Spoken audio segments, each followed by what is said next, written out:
রহমতুল্লাহি ওয়া বারাকাতুহু। সবাইকে লাল গোলাপের শুভেচ্ছা। আজকে আমরা যারা এখানে একটি যৌক্তিক দাবি নিয়ে আমরা ঐক্যবদ্ধ হওয়ার চেষ্টা করতেছি, তখনই আমাদের চেষ্টাটা সফল হবে যখন আমরা আমাদের কাজে সফল হব। কাজেই আমরা কিন্তু বাহার ভাই সহ আমরা 2023 সালে আমরা একটা উদ্যোগ নিয়েছিলাম, যে কোনো কারণবশত এটা হয় নাই। যারা এই উদ্যোগটা নিছে তাদের সঙ্গে আমিও একমত, আমরা যারা আছি সবাই আশা করি একমত।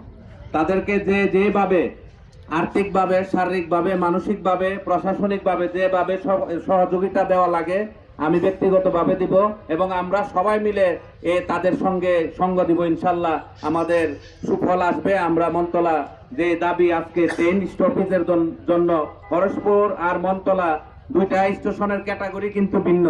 মনতলা আর হরসপুর অনেক ডিফারেন্স ক্যাটাগরি, অথচ মনতলা ক্যাটাগরি ভালো হওয়ার পরও স্টপেজ নাই। অথচ তারা ওইখানে চেষ্টা করছে বিধায় তাদের ক্যাটাগরি আমাদের চাইতে কম, তারপরেও তারা সফলতা অর্জন করেছে। কাজেই আমরা এই এলাকার সর্বস্তরের কৃষক, শ্রমিক, স্কুল, কলেজ, শিক্ষা প্রতিষ্ঠানের সবাই মিলে যদি আমরা এই আন্দোলনে অংশগ্রহণ করি, ইনশাল্লাহ আমরা সফলতা নিয়ে আসতে পারবো। সবাই ভালো থাকবেন, সুস্থ থাকবেন। আসসালামু আলাইকুম। ধন্যবাদ ভাইকে।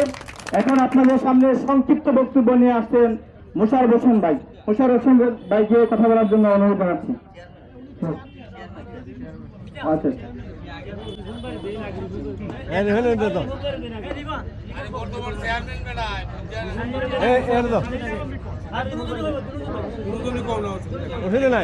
এখন আপনাদের সামনে কথা বলবেন বহরা ইউনিয়নের ভারপ্রাপ্ত